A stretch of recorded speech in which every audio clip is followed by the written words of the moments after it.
பார்த்து நல்லோரானு வாங்கி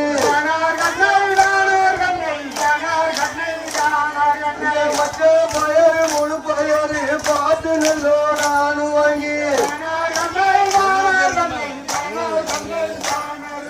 பாதி பயரு பச்சை பயரு பார்த்து நல்லோரானு வாங்கி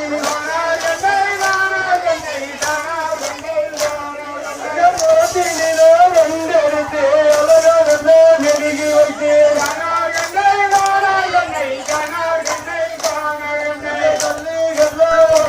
கந்தையிலே மலை மச்சை பார்த்து வாங்கி